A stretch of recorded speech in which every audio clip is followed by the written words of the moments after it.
Okay, welcome back mga boss. At may gagawan tayong review kasi first time ko makapag-repair ng ganitong model ng amplifier.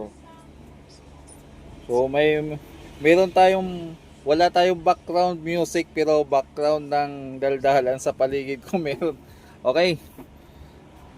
So ang tatak nito ay Kevlar at saka ito yung model niya.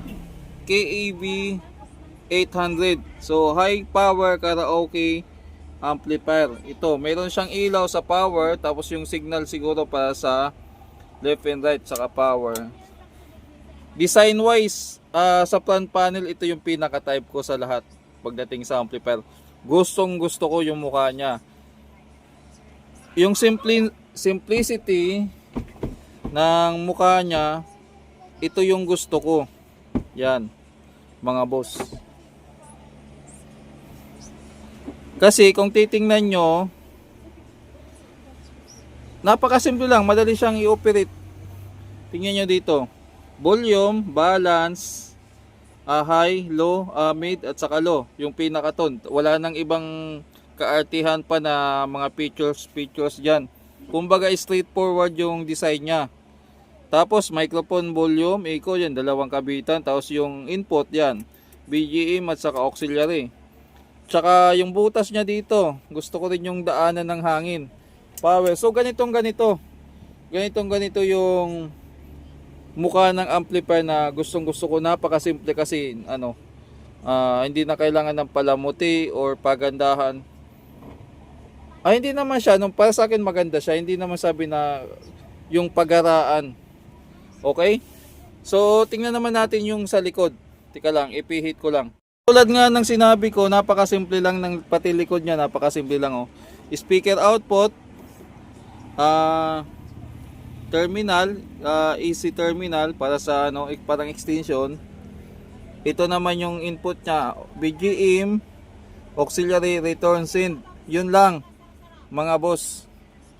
Okay. So ito ay wala pang bukas, nakaseal pa yan. Bubuksan pa lang natin ngayon para malaman natin kung ano yung laman niya. Okay, so ito na mga boss yung laman ng So naka EI core pa siya. Tapos yung capacitor naman niya 10,063 na Rubicon. Ito ata yung legit na Rubicon. Tingnan natin yung manufacturing date ng transformer.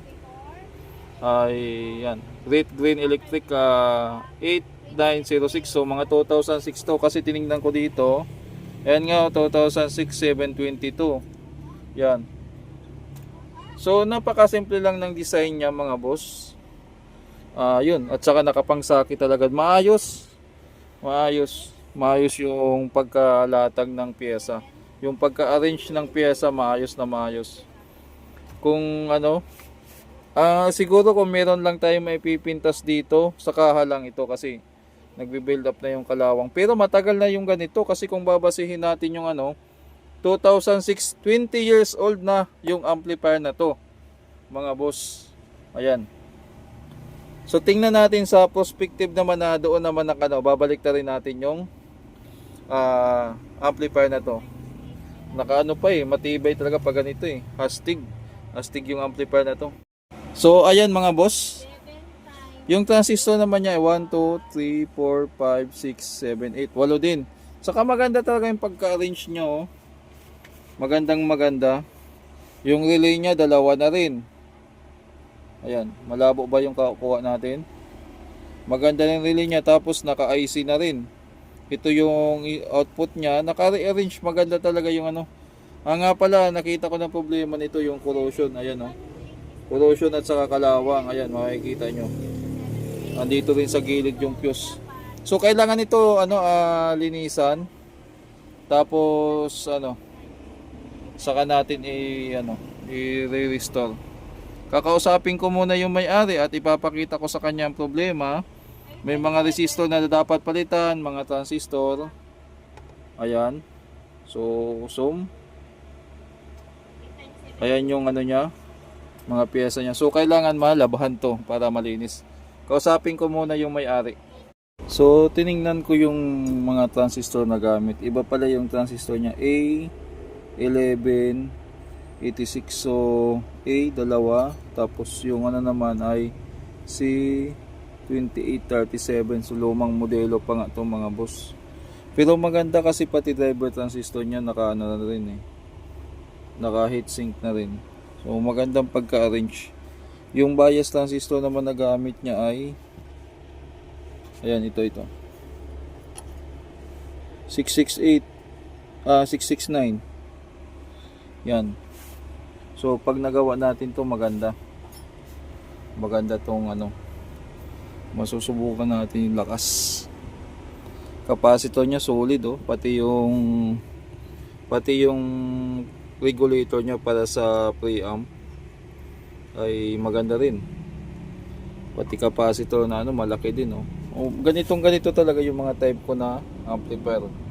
So nakakalungkot lang hindi tayo ano ba to, vocal enhancer, ayan, hindi tayo pakabalang araw. Pero napakarami nito mga boss kasi since 2006 pa to ata kung pagbabasihan natin. So matagal-tagal na rin. Isa to sa mga model siguro ng Kevlar, na mga unang model ng Kevlar mga boss. So tingnan ko din sa internet kung may makuha tayong Kevlar na sa Google, Kevlar na KEB 800. Yan, walang nakalagay. Ay, ito pala may nakalagay. Power consumption nga lang.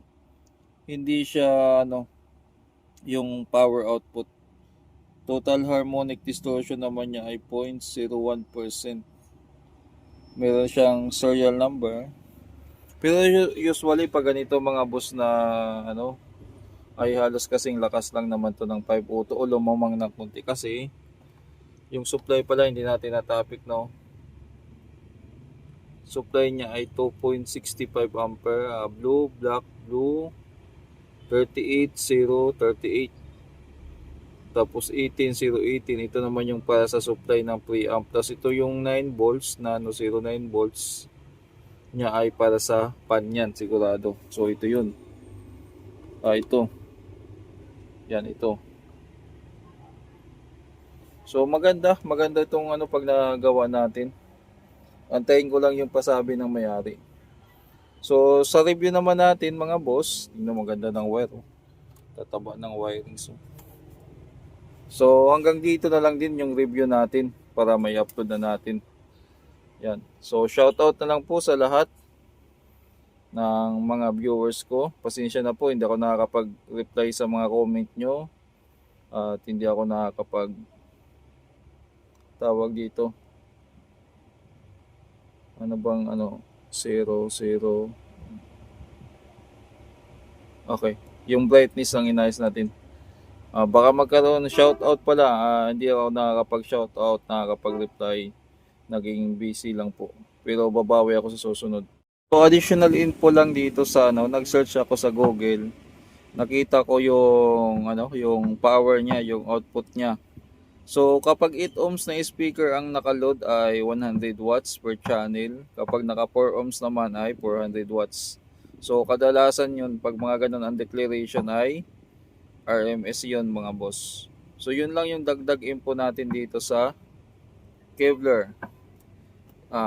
First time ko mag-repair, first time ko makapagbukas, at nakalagay naman dyan sa description na made in China siya.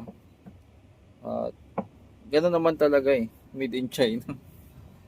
So hindi naman kasi lahat na made in China ay low quality. Meron naman sila mga magandang quality.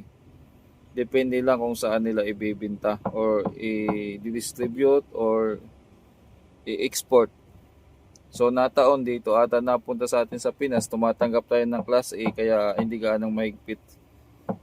Kaya pati mga 5-5 na amplifier na pupunta sa atin. Pero pag mga papunta siguro sa ibang bansa na mahigpit, maganda rin yung standard quality na ng produkto nila. So yun lang ang nakita ko dito mga boss, dagdag lang natin na info.